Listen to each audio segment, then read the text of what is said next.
Yeah, my musical background.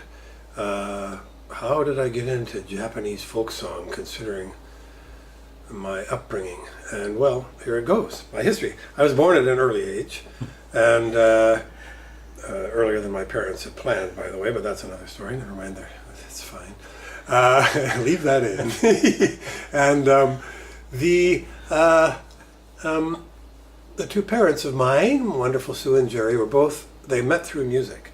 They were both, they had difficult upbringings. They were off at the University of Chicago at age 16, each of them. A kind of special program they had there for people of great talent and great futures who needed to get away from high school quick. So off they went at 16, a year apart. Mommy's a year older. And the way they met, Dad was a serious pianist as a kid. He was hoping to be a professional. And he had to find a piano at the University of Chicago where he could practice. And the only one he could find was in the foyer of the women's dorm. So he'd go over there and play. And one day he was working on Rock 3, I think it was, third piano concerto. My mother up a couple flights, this was her favorite piece. She also was a pianist. Oh wow, she went down to see who was playing. And the rest is history. So they met through piano and classical music. And they tell me, and I guess my first few years of childhood, which are of course hard to remember the details, the recordings they had, my mother was also a Frank Sinatra freak. She was born, I think, 1926, and Sinatra hit the public by the mid-30s or something when he was like still a late teen phenomenon. And she tells me they used to scream at him like they scream at the Beatles, you know. It was this, the young gals like her would be there at a Sinatra concert and, ah! And so she had that in her too. But they were classical music people, Dad all the way classical, and Mom also some of this pop of that period. They told me that when I was about age 2 or 3, they would put on a recording of opera or something, and I would sing along with it. I have zero recollection of any such phenomenon, you know. Opera, sure I like opera. It's just I just don't go to see it much, you know. From age 4, my dad decided I had to learn some piano. I remember the age of 4. I don't know how that happened, and I was being sent off at some point to Miss Chase, this very elderly, nice lady who was teaching piano in her home village outside of Detroit, called a village, suburb. And once a week I'd go and have some lessons with her. And we would have also, I don't know, maybe once a month or something, all of her students get together. It was about 8 of us, 10 of us in a room, sitting around at the tables. We had placemats in front of us that had music, 5-line staves on them, staffs, and I don't know what it was at the time. It probably wasn't magnetic something, but we were marking out notes on them and stuff. We were learning music theory. And I was, 6 or 7 by the time this was going on. I really can't remember how many years I did piano, but I know I quit at age 10, because that's when my dad took over as my teacher. And that was not a good idea. Love him, he's a great guy, he was, they both passed on, but it was like I'd come home from school and he'd get home from the auto factory where he worked at about, because the piano wasn't working out. His parents died when he was 9, 8 in a car crash. I may have said 10 in some other video, but I looked it up. I think it's 8. He had a tough upbringing, and so the piano wasn't going anywhere. Auto factory. But he'd come home, be home by 5, having worked 7 to 3, and I'd be practicing maybe a little, and he'd be lurking and saying, "Dave, could you just do that bit again? You didn't quite get it." And he wasn't like saying, "You idiot, how come you can't play that right?" It wasn't like that, but it felt like that. Yeah. And I just got tired of practicing. And the music, it wasn't speaking to me that much. We were already into rock and roll. Not quite then. Let's see. No, we weren't into rock and roll yet. That came later. But we're talking about, I was born December 45, so, it was early 56 that I gave up on piano. How was your dad with you dropping out of piano? Well, as far as I can remember, it never became an issue. So that was lucky. I can't remember how or why. Yeah. Frankly, it was 60 years ago. And my mother didn't care one way or the other, fortunately. I wasn't out of music. What else was I doing? I guess a year later, I started playing the trumpet in the school band. And I still had some music stuff going on. And I knew enough about music theory. I guess that made them happy. But for a few years there, I wasn't doing anything. And then the big change came when I was 13, so probably 1959 sometime. I put my left arm through a window. I still have the cut here and here, never mind the video, won't pick this up. But a tendon was sliced. I was having fun. It was some break in the school day, and two of our classmates had broken legs and they were on crutches. So of course, what do? Bob Portenga and I grabbed the crutches and had a crutch battle for fun. And somehow I got pushed back against the door and went through like this through the window, off to the hospital, holding my arm up. And so they fixed it. And then the doctor advised my parents. They said, you have to find something he can do to get the mechanism working again. Why don't you buy him a guitar? Right. This was 59. We had Elvis Presley, Big Greaser, and all those other Eddie Cochran, Buddy Holly. All the rockers were around.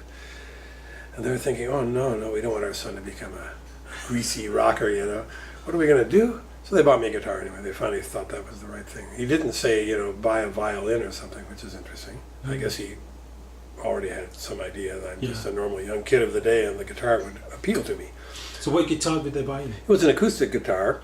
It was a classical, nylon string type rather than a rock or serious folk metal string. Mm-hmm. So they didn't go for electric. And actually, no, the second one was acoustic. They bought me a steel string, but it was a folky one. And did I have lessons at all? No. There was some teach yourself book, and I learned for a while somehow from that. And I was able to do that. And so they were so worried I was going to be a rocker. I have never had an electric guitar. I've played one in a few emergency concerts where for some reason no one else is there. Quick, Dave, help! And I can't quite do it right in the beautiful Led Zeppelin type, but luckily right about the same time the Kingston Trio were coming out and the folk boom was beginning, American urban folk. And this was like Hang Down Your Head, Tom Dooley, oh, down in Corey, all these wonderful songs came out. And I somehow, as much as I love Buddy Holly and Elvis, I really went down the folk trail more. So I never got into the serious rock, which was lucky for my parents. Mm-hmm. And they were happy enough. And my sister also soon got a guitar. And we did a lot of folk together. We had a neighbor friend, Bill Hope. And we kind of made a folk trio. We called ourselves eventually Les Troubadours, the Troubadours. Nous sommes les Troubadours. We had a theme song we wrote. It's only one verse, or no, two verses, one in English. And we did a lot of gigs around our hometown in our late teens. Were these like folk sellers, that kind of thing? Or? Well, it was more like private parties or an event at a big community center. They were having a lot of local musicians perform, and there was about 3 other young folks who were a jug band of some kind. This was a period when we had Jim Kweskin and they'd boom. And they're a different kind of folk from what we were doing. We were doing nice harmonies. It was kind of Peter, Paul, and Mary style, a lot of what we did. It was just before I really discovered Bob Dylan and realized that you can sing a different way and you don't have to be this polished Peter, Paul, and Mary stuff. Anyhow, I got into that folk world and stayed that way. There was also a community chorus in town where my parents were involved. There are other musical things going on before I went off to university and even once I was there a bit. There was a community chorus and my mother would sing in a church chorus. My dad was an atheist, my mother was a sort of Christian. She told me once that she had to believe in an afterlife or she couldn't keep doing good things for people on this planet when no one was being nice to her about it and thanking her. So she didn't want to unbelieve in God, but she didn't go around pushing it. But she did sing in the church choir, and for a while my dad played the organ there just for musical purposes, and he didn't, atheist though he was. And community choir was run by the father of the actor JK Simmons, Kim Simmons. I used to babysit for him when he was a kid. And so Don, his father, conducted the chorus, and I'd go along and sing with him. It was kind of fun.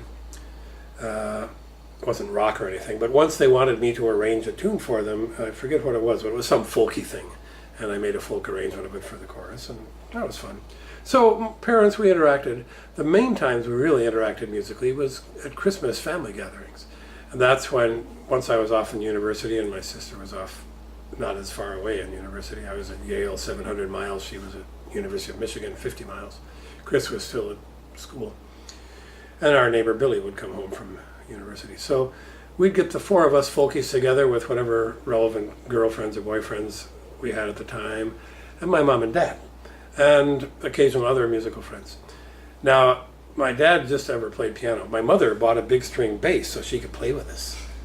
And somehow, despite having a kind of arthritis as a child, she managed to play the bass with us sometimes. And we get together and make little recordings of our Christmas stuff. I've still got some of them that work on cassettes and stuff. And we had a lot of fun mixing folky with just a hint of rock occasionally. And we did like The Girl from Ipanema with my dad playing piano and I was playing trumpet or something, I don't know what. And we sang a couple arrangements of classical tunes unaccompanied. So we tried to mix musics a bit. Yeah. And those Christmas gatherings were wonderful, and they were really important for the family because you know that some of the highest suicide rates are around Christmas holidays when the families get back together and they're not so happy. We use music as the way of making sure we weren't going to just sit there having clashes of personalities and stuff, you know. So was this all the immediate family, or did you have other extended family? Yeah, we were short on extended family due to my dad's parents dying. He had a sister who lived 3 miles away, and nice kids. We get together for dinners, you know, on holidays and stuff, but the rest of them weren't musical much. And which side am I talking about? That was Dad's. Mom's family, she had a brother who died at the end of World War II. She was the only further down kid in her line. And the grandparents, by the time we were doing all this music, had moved from Wisconsin down to Florida, and we're talking 2,000 miles. So we'd see them occasionally, but no, basically the musical gathering was a very small group of us, plus one or two of my friends who were interested in the same kind of music. And again, girlfriends, my ex-wife Suki was there for the first couple of these, and she would play spoons or something, you know, and sing along, and Gina was the substitute after that, and would do fun things with this, sing along or whatever. And unfortunately, of course, that hasn't happened for a long, long time. My parents have passed now, but what happens now to continue this family legacy, because my siblings too picked up a lot of music skills and interest because of this. We're back in, my brother now lives near Boston, Massachusetts, suburbs. I've been back there for two of his daughter's weddings in the last few years, and that's when we gather together, and me and Molly and Chris, like we used to do, are singing along, plucking, and Chris's daughters are very musical as well. And they like singing musicals, you know, Broadway type stuff as well, but they're also folky enough. So we definitely do a lot of music then. When Chris was about 9 or 10, let's see, he's 8 years younger than me. Yeah, one of these things we did at the Grosse Pointe War Memorial, a kind of a local community center in my hometown, when I was just off at university. The Troubadours, the trio of us, Bill and Molly and me, we did our songs, and one of them we did was a song, it's a chain gang song from America. Prisoners had to sing while they're there. Ain't no more cane on this Brazos, me boy.